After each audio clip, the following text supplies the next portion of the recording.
아버지여, 오늘 이 거룩한 이 새벽, 이 첫 시간 다시 주님 앞에 나올 수 있도록 우리를 일깨 와주시고 필요한 자유와 건강과 성령의 감화와 그리고 훌륭한 믿음 허락해 주신 것을 진심으로 감사하옵나이다.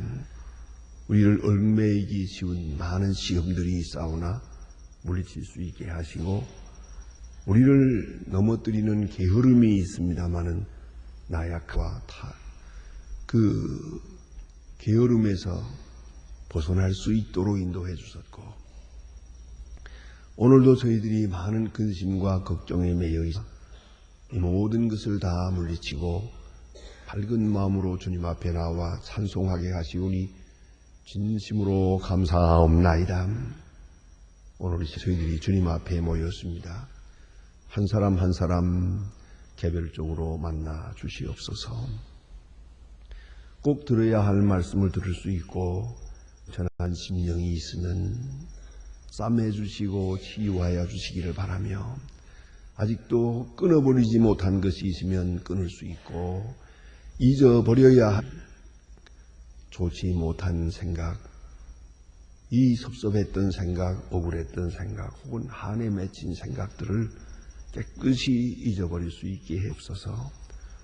자비하신 주여, 오늘도 함께 해주셔서 내가 하나님 앞에 얼마나 소중한 존재임을 깨닫게 하시고 내게 주어진 한 시간이 얼마나 귀중한 것을 깨닫게 하시고 또 내 손에 있는 것들이 얼마나 귀하게 주어졌다는 것을 생각하고 늘 감사한 마음으로 감격한 마음으로 내 일생 다시 시작하는 마음으로 오늘 살아갈 수 있게 해주시기를 기도하옵나이다.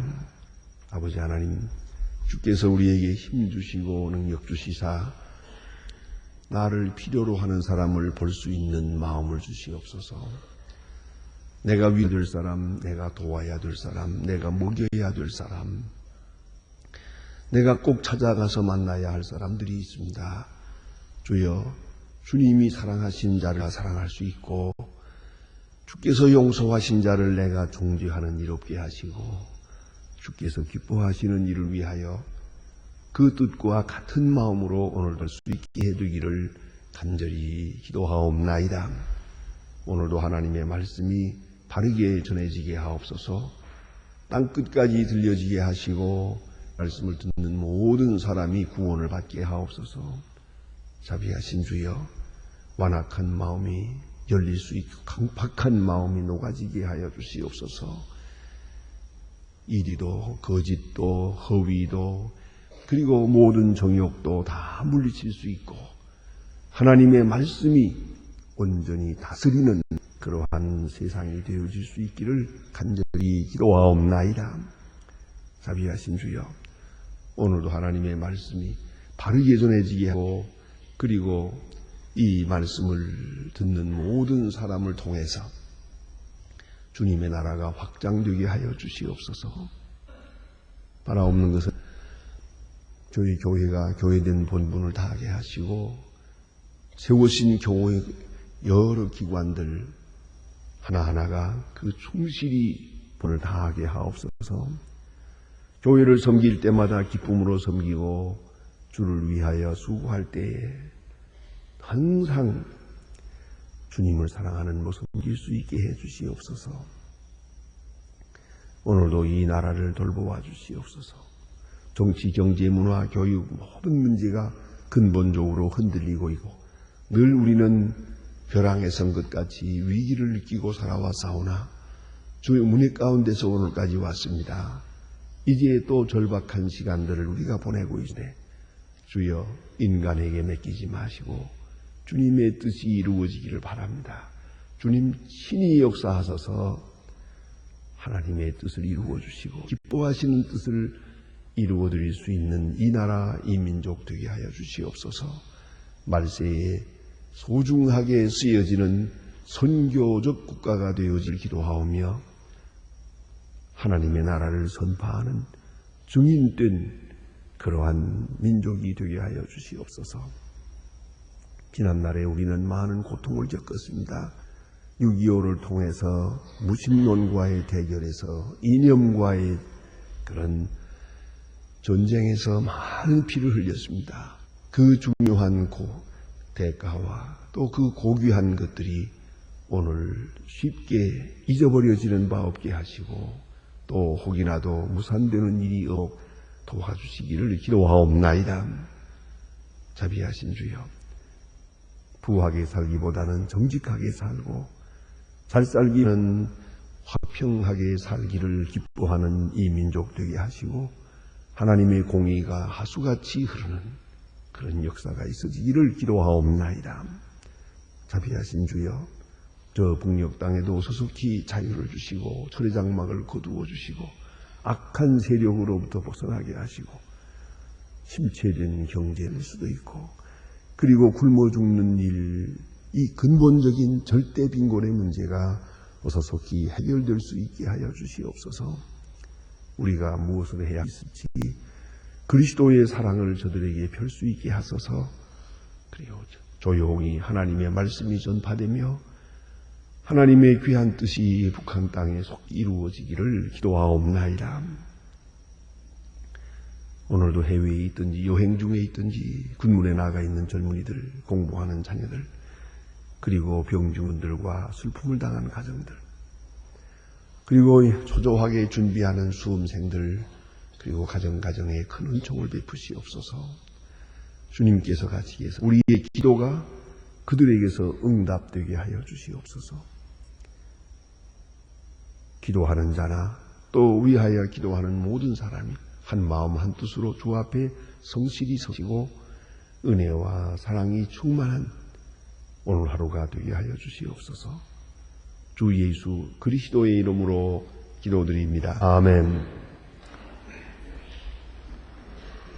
하나님의 말씀 오늘 계속해서 에스겔 2장 보겠습니다.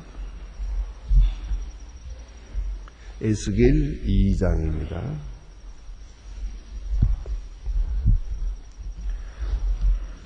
에스겔 2장 1절로 10절 끝절까지 봉독하게 됩니다. 지금 다 같이 한 목소리로 읽겠습니다. 그가 내게 이르시되 인자야 일어서라 내가 말하리라 하시며 말씀하실 때에 그 신이 내게 임하사 나를 일으켜 세우기로 내가 그 말씀하시는 자의 소리를 들으니 내게 이르시되 인자야 내가 너를 내 자손 곧 패역한 백성 나를 배반하는 자에게 보내노라. 그들의 그 열조가 내게 범죄하여 오늘까지 이르렀나니 나의 자손은 얼굴을 뻔뻔하고 마음 박한 자니라. 내가 그들에게 보내노니 그들이 내게 이르기를 주 여호와의 말씀이 이러하시다 하라. 그들은 패역한 족속이라. 그들은 중심과 학자니 그인자야 내가 비록 내 가시와 찔레와 함께 전갈 가운데 거할지라도 그들을 두려워 말고 그들을 두려워 말지니라. 그들의 패역한 족속이라도 그 말을 두려워 말며 그 얼굴을 무서워 말지. 그들은 심히 패역한 자라. 듣든지 아니 듣든지 너는 말로 지어다. 인자야 내게 능히 말하는 패역한 족속이여 뻔하약한 말 그 입을 벌리고 내게 주는 것을 먹으라 하시기로 내가 보니 한 손에 나야 펴시고 그 손에 두루마리 책이 있더라. 그가 그것을 그 앞에 펴시며 안팎에 글을 읽는데 애가 애곡과 재앙의 말이 기록되었더라. 아멘. 지금 에스겔을 공부하고 있습니다. 이것은 바벨론에 포로되어 간, 그리고 바벨론에 포로되어 가서 지금 노예로 팔리고 노예 생활을 하고 있는 비참한 백성들에게 그 중에 한 사람인 에스겔에게 주시는 말씀이옵니다.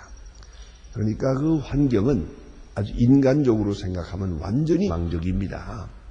그리고 이미 저주를 받았고 징계를 받았고 또 죄악으로 인해서 다시 구제받을 수 없는 그런 아주 끝까지 간 그런 들입니다. 사람의 생각으로서는 이들에게 소망이 있다고는 전혀 생각할 수 없는 그런 형편입니다. 그 중에 한 사람, 이 노예 생활을 하고 있는 에스겔이라는 사람을 불러서 하나님께서 말씀하십니다. 그에게 논리적으로, 체계적으로, 요새 말로 신학적으로 그렇게 하지 않았습니다. 환상 말씀하셨습니다. 마치 그림책을 보여주는 것처럼, 마치 어떤 예술작품을 보는 것처럼 일시 큰 그림을 보여준 겁니다. 이것을 읽어야 되는 겁니다. 긴 말로 전해지는 게 아닙니다. 하나 큰 그림을 보는 겁니다. 이 그림을 해석을 해야 되고 그걸 통하여 말씀하십니다. 다시 말하면 그의 처한 처지가 이렇게 이러한 방송에서 하나님의 말씀을 들을 수 있도록 되어 있고 또 그래야만 하는 그런 시간입니다. 깜짝 놀라는 가운데서 자기 의식, 장단, 자기 비판 이런 그 비판 기능이 완전히 사라지는 겁니다. 뭐 의심 같은 것도 있을 수가 없습니다. 너무나 굉장한 일이니까요. 그 앞에 자기의 모든 비판 능력이 다 없어지고 사라지고 그 인식이 그대로 그 영감 속으로 흡수되어 버리는 겁니다. 그런 중에 말씀하는 겁니다. 여기 읽지 말아야 합니다. 우리가 그래서 말로 몇 마디 듣기 시작하면은 의심도 많이 하고 비판도 합니다. 또 자기 방어도 합니다. 그러나 워낙 큰 일을 당하게 되면 그런 거 다 없습니다. 다 전 이해 같은 거 다 없어졌습니다. 그리고 때로 대상에게 지식의 대상에게 흡수되어 버립니다. 그것이 진정한 인식입니다. 그걸 우리가 꼭 잊지 말아야 합니다. 근데 오늘 여기에 주신 말씀이 바로 그런 것입니다. 하나님께서 에스겔에게 큰 환상을 보여주었어요. 네 생물을 보여주었어요. 수레바퀴가 막 굴러가는 걸 보였어요. 정신이 하나도 없습니다. 그리고 하나님께서 말씀하십니다. 이제 그에게 조용하게 알아듣도록 말씀다. 그것이 오늘 주신 말씀이 옵시다. 인자야 하고 말합니다. 오늘 본문은 엄청난 복음이 옵시다. 왜냐하면 인간으로는 소망이 없는 바벨론에 포로되어 간 저주받은 백성들에게 주시는 메시지입니다. 하나님은 그 정상을 말씀하고 있습니다. 그들은 얼굴이 뻔뻔하고 마음이 강팍한 자니라 그랬어요. 얼굴이 뻔뻔하고 강팍한 자라고. 얼굴이 뻔뻔하고 부끄러운 줄 모른다는 거죠. 예. 얼굴이 자기 처지와 생각, 자기 행위와 도덕성이 전혀 관계가 없는 것이에요. 이런 아주 얼굴이 뻔뻔하고 또 강팍하다, 마음이 굳어졌어요. 어떤 말도 들을 수 있는 마음 자세가 아니라는 거죠. 굳어진 강팍한 백성입니다. 그뿐 아니라 또 하나 그 다음 나가면서 설명하면 그런 말씀이 있습니다. 인자야 너는 비록 가시질레와 함께 처하며 연갈 가운데 거할지라도 그들을 두려워 말고 그랬어요. 가시질레와 전갈 그런 사람이란 말이에요. 이 사람들이 너무 아가지고 전갈과 같아요. 건드리면 그냥 쏘아요. 여러분 보세요. 전갈이라는 거예요. 그 독침을 들고 기어가는 전갈 뿐만 건드리면 그냥 쏘는 거예요. 이렇게 반항이 있어요. 하나님께서 말씀하십니다. 에스겔아 이 백성은 갈 같으니라. 건드리면 또 반항을 하고 저렇게 못되게 논다. 그러니까 그런 줄 알아라 이거예요. 이런 가시찔레와 전갈과 같은 그런 백성이요. 그리고 완악한 백성이요, 다약한 백성이요, 타망한 백성이요. 그러나 중요한 지금 하나님이 저들을 버리지 않습니다. 아직도 하나님은 저들을 사랑한다는 겁니다. 이 점을 생각해야 합니다.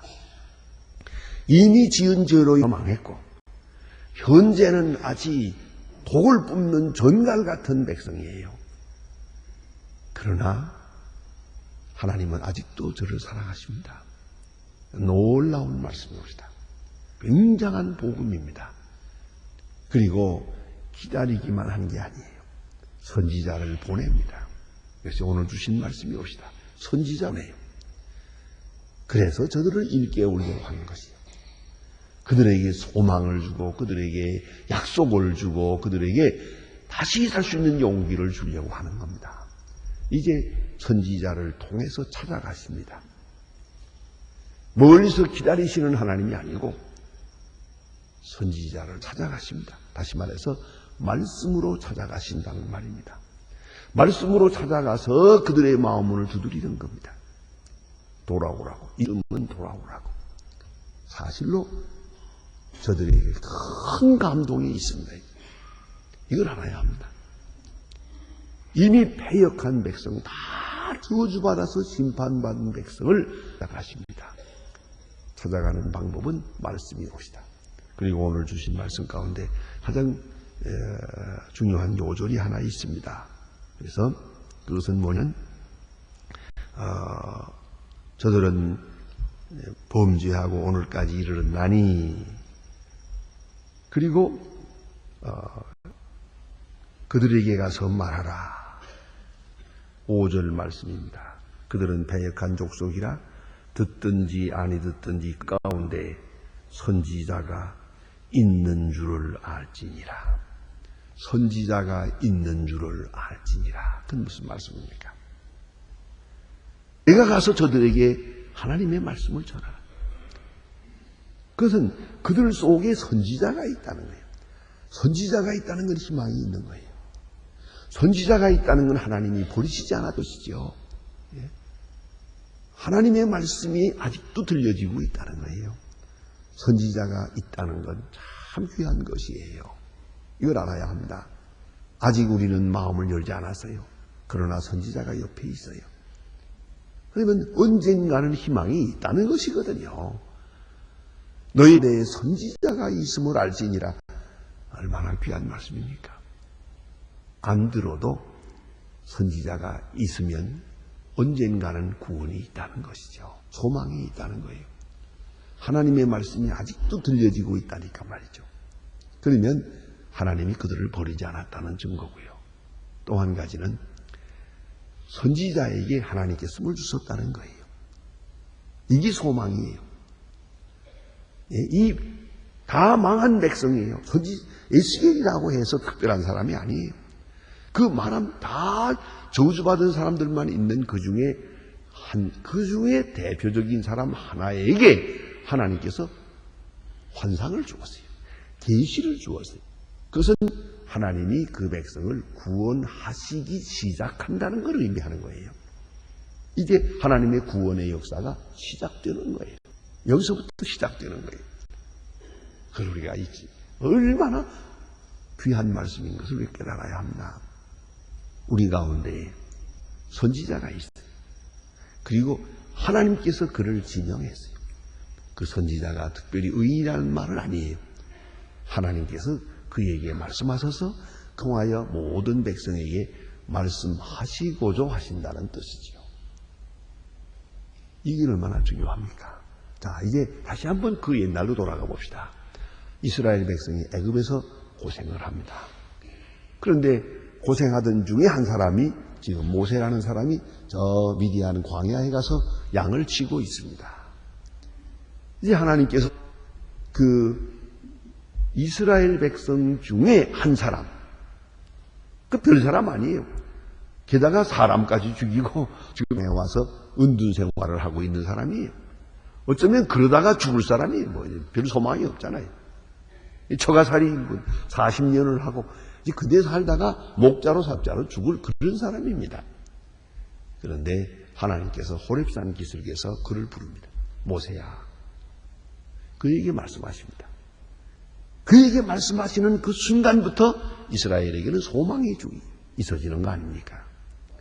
그리고 말씀하시기를 너는 가서 내 백성 이스라엘을 건져라 하고 말씀하잖아요. 그러니까 구원의 역사는 말씀을 통해 이루어지고 구원의 역사는 선지자를 선택하는 데서부터 이루어지고 선지자에게 계시하면서부터 이루어지는 거예요. 여기에 소망이 있는 거죠. 여기서부터 구원의 역사가 이루어지기 시작하는 것이죠. 그러니까 여기 주신 말씀 그리하여 사가 있는 줄 알지니라. 얼마나 중요한 말씀입니까? 내가 하나님을 따라가지 못하고 하나님의 말씀을 다 듣지요. 그래도 그 마을에 선지자가 있어요. 소망이 있는 거예요.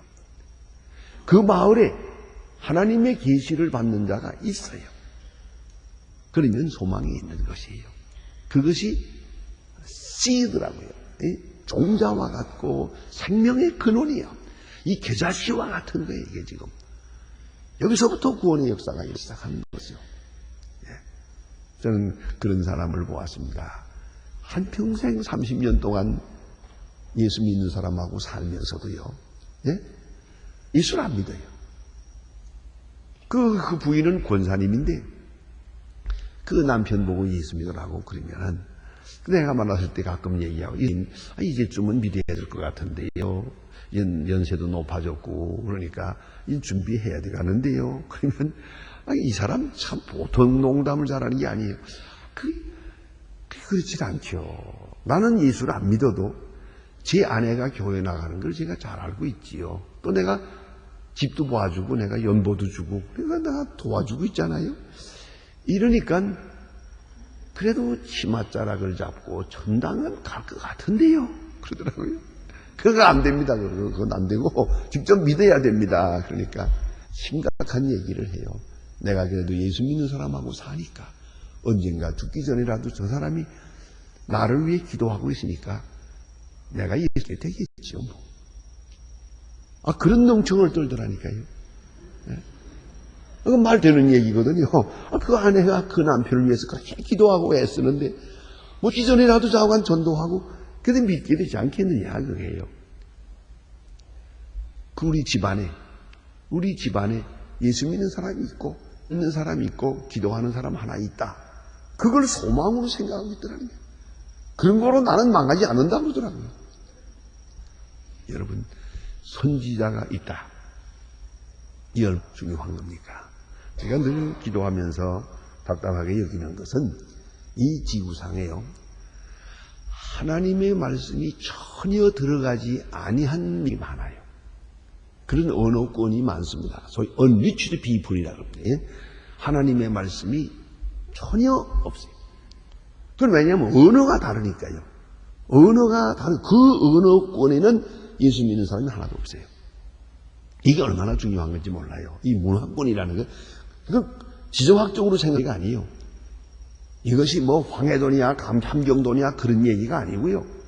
그 문화권, 그러니까 이 세상에는 이제 7,000개의 언어가 있다고 하는데 언어권이라는 게 중요하거든요. 자, 그럼 한마디로 말하면 한국말 하는 사람이 이 세상에 이제 이만큼 사는데 한국말 하는 사람 단 한만 예수 믿으면 한국 사람 소망이 있잖아요. 언젠가는 그를 통해서 전해질 테니까 말이에요. 그러나 한국말 하는 사람 중에 예수 믿는 사람이 하나도 없다면 복음은 전해지지 않는 거죠. 전해질 수가 없는 거죠. 그게 알아야 돼요. 그런 걸 오늘 여기에 하나님께서 이렇게 말씀하는 거예요. 그래서 이 사도행전 10장에 보면 고넬료라는 사람이 나오는데 그것도 아주 중요한 것이거든요. 이 로마 사람이에요. 영적인 로마인이에요. 로마 군인이고요. 당당한 로마 군인 대구장인데 하나님께서 강권적으로 베드로야 집에 가라 그러지. 이방 사람이 집인데 안 되는데요. 가라면 가. 강권적으로 보내서 로마 사람을 예수 믿게 합니다. 로마 문화권 전형적인 로마 사람이에요. 이 사람이 예수를 믿고 세례를 받습니다. 어떻게 되겠어요? 이제는 로마는 구원받은 거예요. 로마는 소망이 있는 거예요. 이 사람이 로마로 가니까요. 로마로 가서 복음을 전하게 되거든요. 그러니까 선지자 한 사람이 있다. 굉장히 중요하죠. 바벨론 포로되어 가서 생하는 그 무진한 고생을 하고 있는 그 포로 중 한 사람이 하나님을 믿어요. 하나님이 계시었어요. 그리고 이제 그 같은 처지에 있는 사람들을 만나게 될 거예요. 이게 중요한 거예요. 너희 가운데 선지자가 있음을 알아. 선지자가 있다는 것. 오늘도 우리 가운데 선지자가 있고 계속 하나님의 계시를 받고 있는 자가 있고 하나님의 음성을 들려주는 자가 있고 그분이 옆에 있다는 것이 바로 소망과 구원의 시작이라는 걸 알아야 합니다. 그래서 여기 선지자가 있음을 알지니라 그런 거로 너희들에겐 소망이 있다 그랬고요. 또 선지자의 메시지는 뭐냐면 내가 가서 복음을 전할 때 두려워하지 마라. 듣든지 아니 듣든지 아주 중요한 말씀이에요. 여러분 전도 꼭 들으리라고 전도하면 안 돼요. 어떤 사람은 한평생 예수 믿으면서도 한 번도 전도 못했대요. 왜냐? 가만히 보니까 믿을 것 같지 않았어. 그거 잘못하는 거예요. 듣든지 아니 듣든지 말을 해놔야 그 사람이 죽을 병 들면 믿을 거 아니에요. 그걸 알아야 돼요. 듣든지 아니지. 이건 아주 중요한 거예요. 그래서 말할 것이고 또 한 가지는 여기 전갈 같은지라도 그 말은 뭐냐면 이게 그 반응이 좋지 않을 거라는 거죠. 어쩌면 때려 죽일지도 몰라요. 전설에 의하면은 에스겔은 바로 그들에게 맞아 죽었습니다. 그렇게 위험해요. 이건 양치르는 거니까요. 그들의 양심을 찌르니까 그것을 듣고 회개할 수도 있지만 아니면 반항할 수도 있어요. 그러면은 그는 죽는 거예요. 그러나 내가 복음을 전하는데 그 결과가 어떻게 될 것인가 생각하지 말고 결과는 하나님이 주관하실 거니까 너는 하라 하는 것이고요. 듣든지 아니 듣든지 그 반응에 대해서 상관할 것이 아니고 또 하나 있어요. 그건 뭐냐면 내게 어떤 불이익이 오도록 그 말이에요. 복음을 전하고 내가 맞아 죽더라도 전하라. 그게 순교 아닙니까? 순교하는 사람들은 순교하면서 끝까지 복음을 전하거든요. 그걸 알아야 돼요. 자기는 죽어요. 그러나 그 전한 복음은 열매를 맺어요. 그 대로마 제국이 뒤집힌 거 아닙니까? 대로마 제국이 어떻게 복음화됐냐고 물으면 원형극장에서 죽어가는 순교자들의 증거 때문이에요. 알아야죠. 그들의 죽음, 그들이 죽으면서 찬송하면서 죽고 밝은 얼굴로 죽고 천사의 얼굴을 하고 죽는 모습을 보고 그 모든 사람의 마음이 감동이 된 것입니다. 그런 거로 에스겔의 말은 너는 가서 복음을 전하라. 듣든지 아니 듣든지 전하라. 네가 할 일은 다 하라. 네게 돌아올 불이익에 대해서 신경 쓰지 마라. 죽으면 죽는 거고 살면 사는 거고. 그러니까 네 생명보다 이 복음하는 이 사명이 더 큰 것이다 말이에요. 그걸 알아야 됩니다. 나의 이익이나 내 생명보다 내 사명은 더 큰 것이에요. 그것이 예수 믿는 사람이다. 기도하십시다.